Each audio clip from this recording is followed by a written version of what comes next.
It's the time of year when over 100 countries commemorate World Environment Day. We focus on the new generation of climate change advocates in the diaspora, leading the charge to go green and beat plastic pollution. Our special report draws attention to the activities that are contributing to an environmentally stable planet and a greener future for all. Are we any closer to meeting global climate action targets? And we meet Aliyu Mohammed, the man behind the brand that turns trash to treasure in the United Arab Emirates. Welcome to the show. I'm Ijoma Unyato. Let's start off with this great lineup with a look at the news this week. The 29th of May marked the start of office for Nigeria's new president, Bola Ahmed Tinubu. In London, members of the Nigerian community have urged the new president to tackle the issues of insecurity, hospital care, economic growth, and the overall development of the country. In the next 4 years, I'm sure Nigeria will not be where it is today. There's going to be a tremendous economic recovery, and I'm absolutely confident that there's going to be changes, and a lot of Nigerians in the diaspora will be able to come back home finally. They need to put the young one in administration so that they can bring the new idea. You know, they are more this technology, they are very good in technology, and now we are now going to, AI, that artificial intelligence, that's where the next generation now. We travel all over the world, we're seeing how some African countries, European countries, how they are happy, how their system running. The problem we're lacking in our countries is how to allow the system to work. And I believe with him, I live in Lagos. I know what Jagaban did in Lagos. And if he can continue, and now that he's coming to be our president, I believe he has a lot of vision how to make Nigerian proud. Last month, the British government announced that it will put an end to foreign students bringing their dependents with them into the country unless they are studying for a postgraduate research programme. The Home Secretary, Suella Braverman, unveiled an extensive package of new restrictions on international students, which is aimed at helping to reduce net migration to sustainable levels, following a surge in migration figures in the past year. According to data, Nigerians had the highest number of dependents last year with a record 61,000, while India came in second at 39,000. Despite the heavy criticisms, Braverman insists that the government wants to strike the right balance between acting decisively on tackling net migration and protecting the economic benefits that students can bring. The 76th edition of the annual Cannes Film Festival recently concluded in France. Amongst those invited included Nollywood actress Chika Ike, who stunned audiences with her dazzling red carpet looks, and Mo Obudu, who made her screening debut for her short film Iyawomi.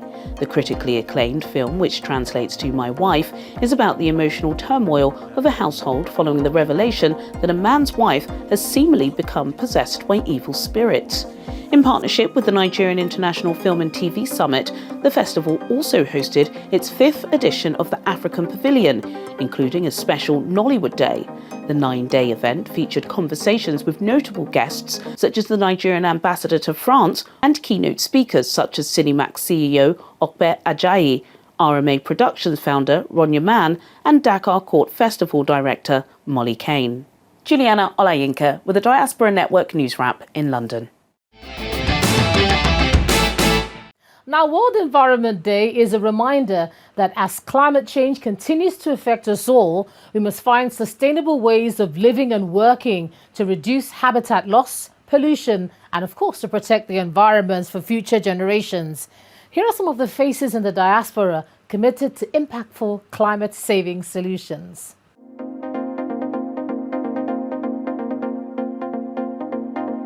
Nigerian-born Lola Dioresowo co-founded West Africa Energy, a business that is transforming the waste management industry across sub-Saharan Africa.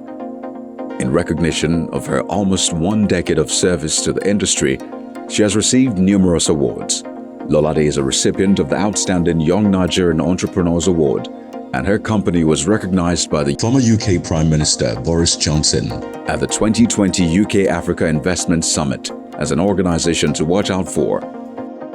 Lolade is creating jobs and eradicating poverty through sustainable waste management and renewable energy. Her business currently provides employment to over 3,000 people. Aziz Abubakar is a force to reckon with in the sustainability space. He is the founder and executive director of Sustainable Solutions for Green Growth and a certified lead green associate.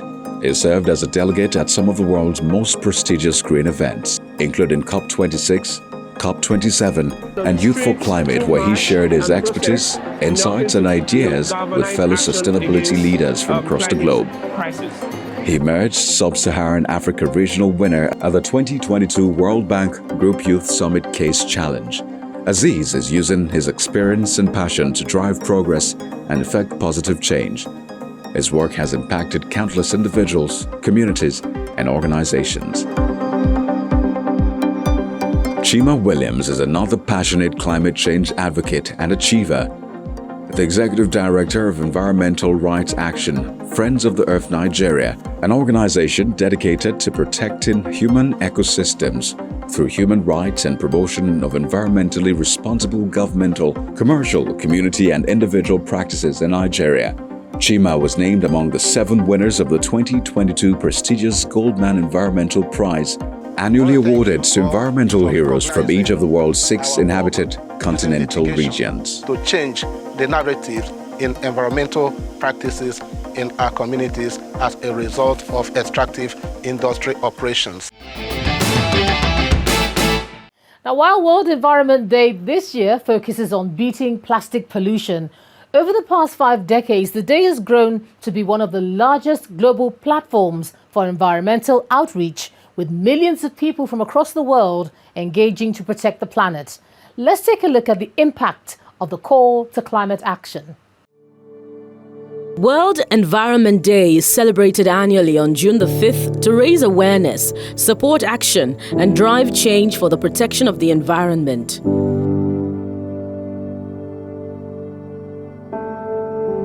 It also serves as a platform for raising awareness on environmental issues such as pollution, overpollution, global warming, sustainable development, and wildlife crime.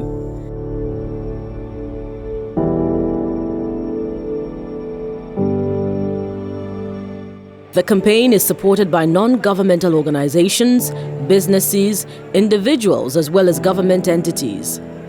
It also represents the primary United Nations Outreach Day to support the environment, and this year's theme is focused on bringing solutions to plastic pollution with the hashtag #BeatPlasticPollution.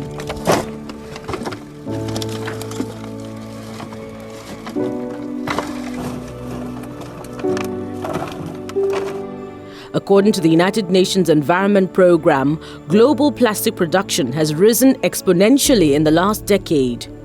It now amounts to over 400 million tons per year, yet only an estimated 12% of the plastics produced are incinerated and less than 10% recycled.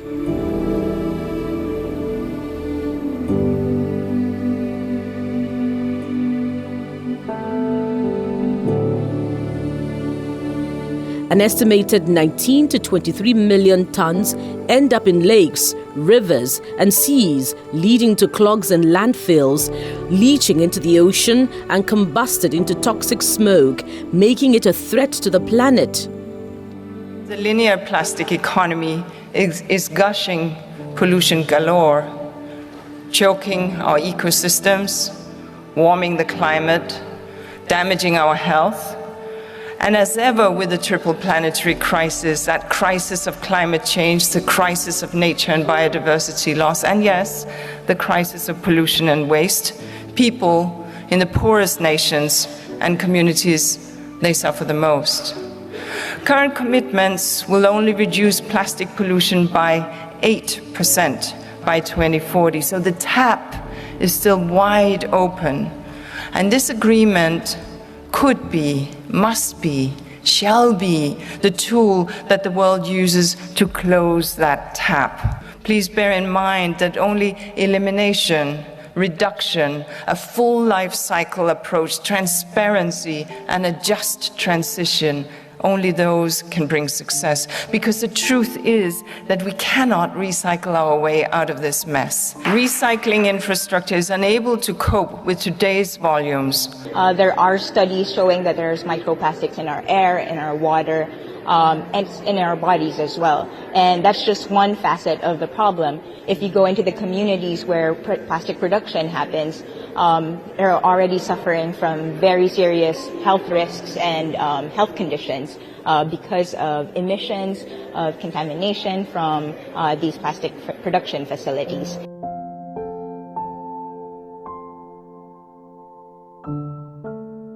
But the good news is that science and technology has brought about hope for these challenges to be tackled. In recent times, the world has seen the emergence of a number of environmental and waste management companies and startups with a vision to promoting equitable, sustainable, environmentally sound, and cost-effective practices through an integrated system of waste reduction, reuse, and recycling with innovative technology. These processes aid the transformation of used, unused, or unwanted waste materials into new products of better quality and for better environmental value. Countries like Switzerland and Sweden, Denmark and Germany boast of their progressive waste management and high recycling rates.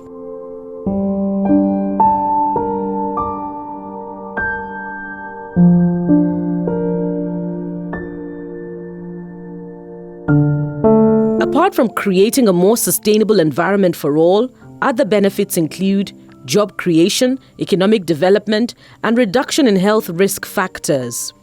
According to the United Nations, Africa's demand for plastic materials is projected to increase by 67% by 2030, providing a significant market for recycled plastics. Nigerians, both home and abroad, seem to be capitalizing on this growing demand by investing in advanced recycling technologies, establishing efficient supply chains, and collaborating with global partners to export recycled plastics. This move also contributes to the UN Goal 13 and other Sustainable Development Goals. Although environmental experts say the future of the industry is bright, only little progress has been recorded. With the amount of global plastic waste produced predicted to skyrocket, the world desperately needs more actionable solutions to save the planet and promote an eco-friendly life.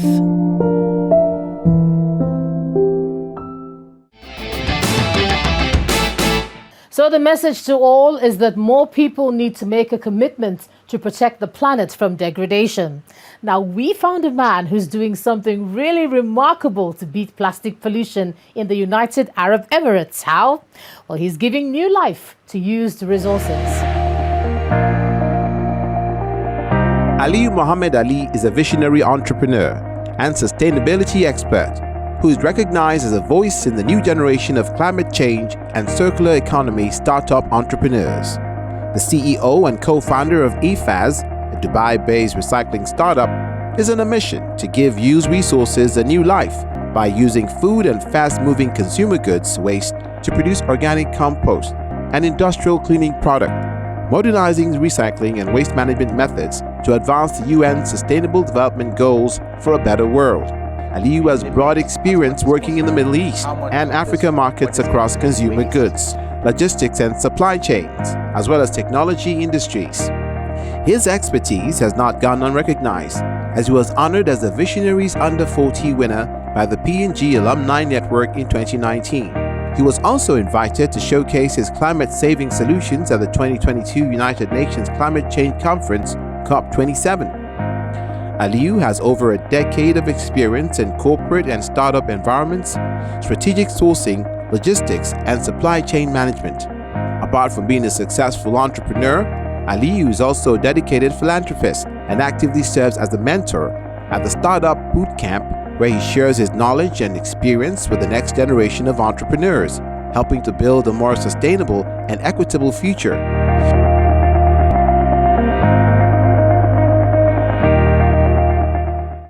Coming up on Diaspora Network, we sit down with this celebrated wastepreneur that processes millions of kilograms of waste across 17 different streams.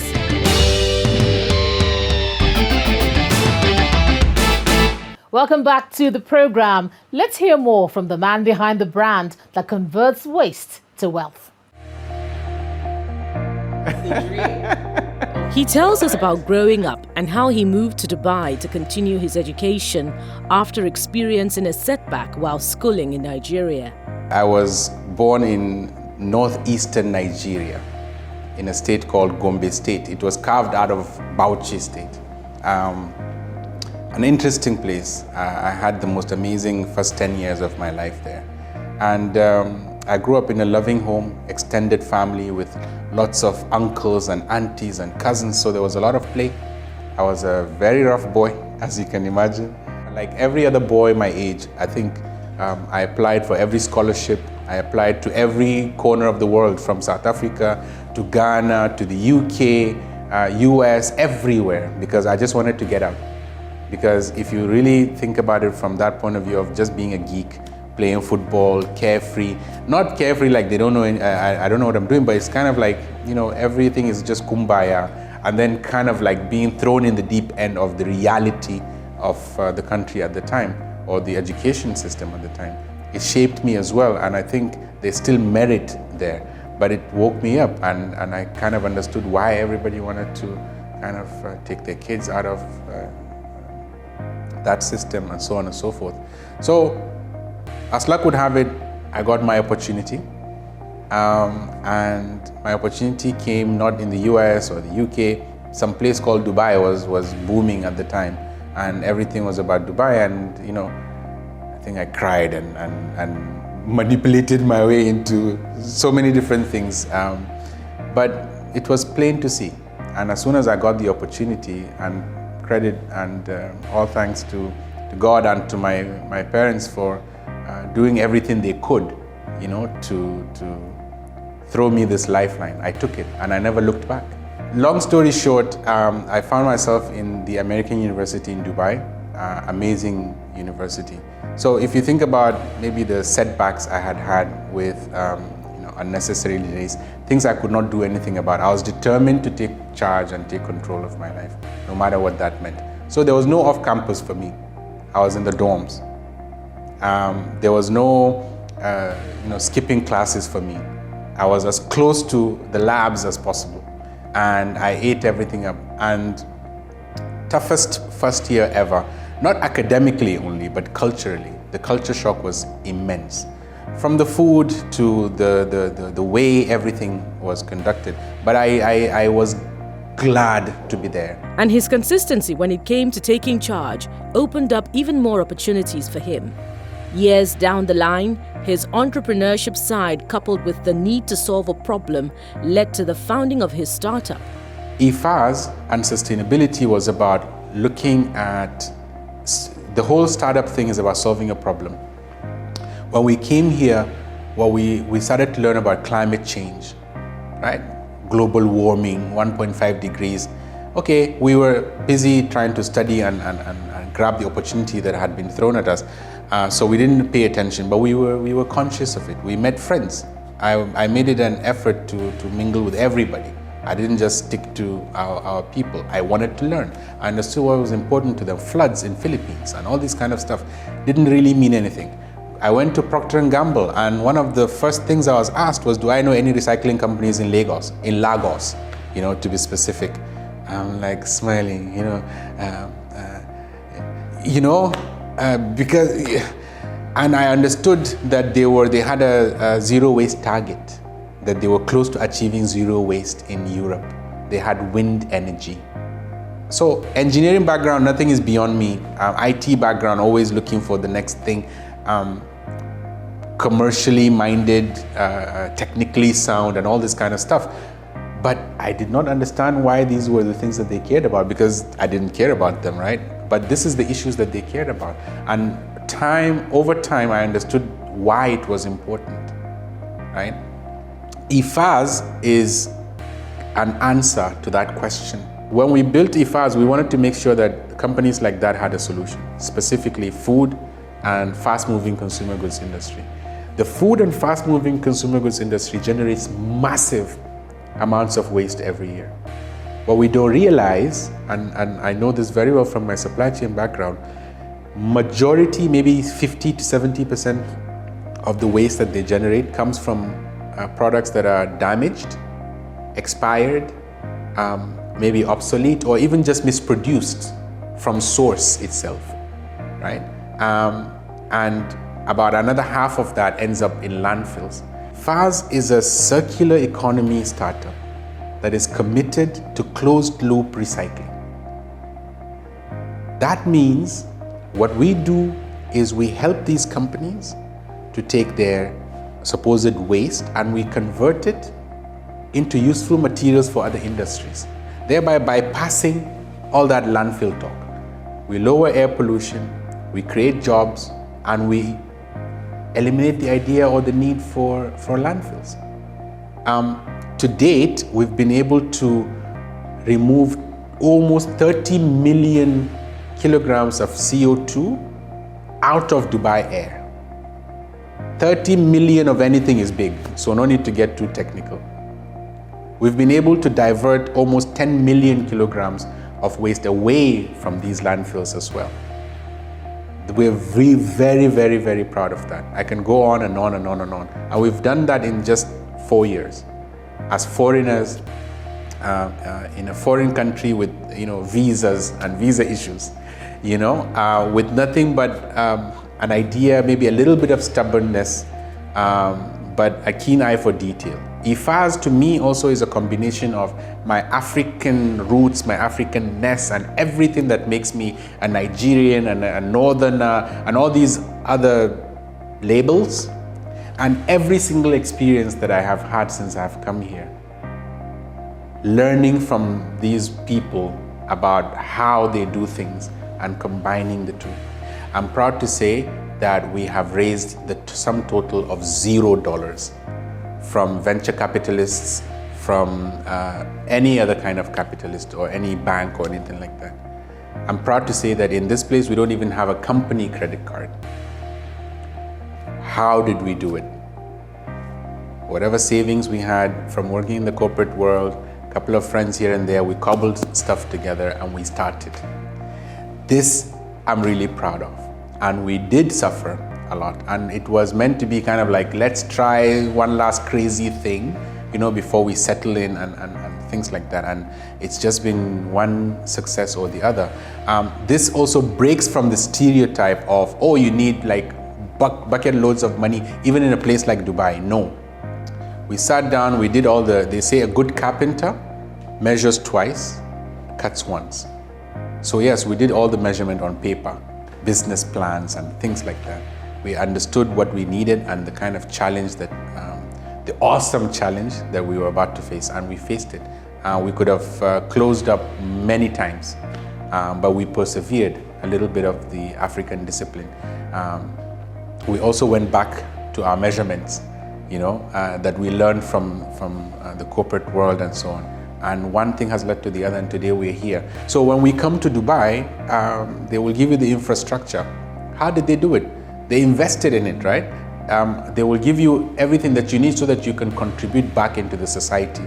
And this is how to get the best out of any society, really. And sometimes we think that that is not possible in Nigeria or in Africa and stuff. It's when you leave the continent of Africa, you realize again what all these people are saying, the immense potential that Africa has. It's more of a recalibration of expectations perhaps, and of course desire and discipline and all these other kinds of things. We're busy minding our business, struggling, and we get a call that we've been invited to attend COP27 in Egypt last year.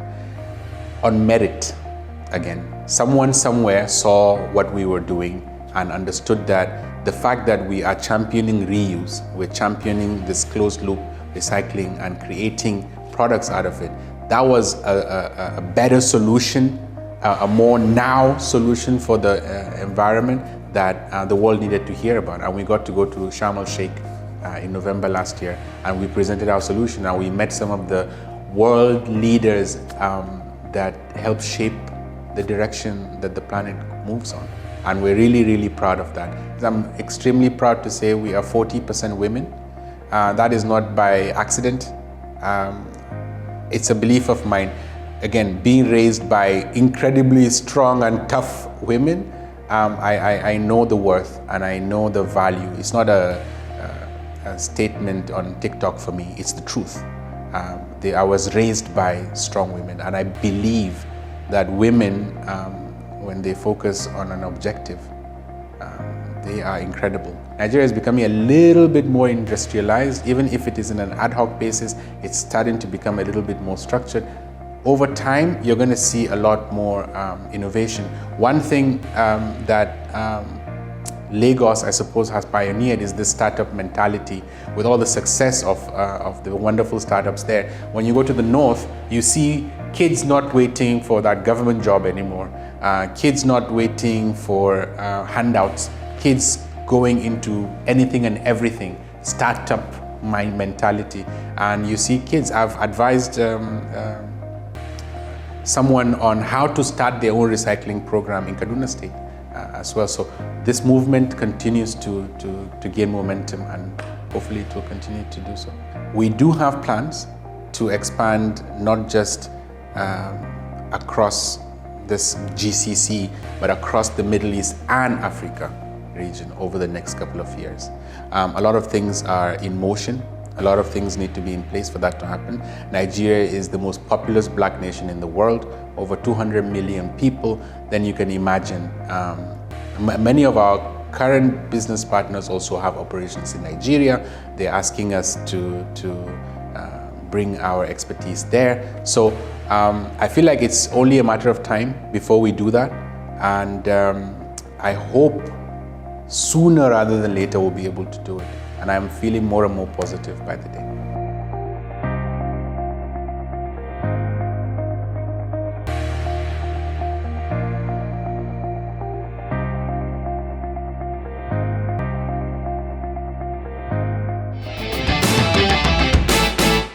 What an amazing story of turning trash to treasure. The objective is to ensure that people realize their individual actions can make a difference in the transformative change that's necessary to develop a more sustainable Earth. And that's the show. You can catch all episodes of Diaspora Network on our YouTube channel, and of course, there's a lot more on our website. I'm Ijoma Onyato. See you next time.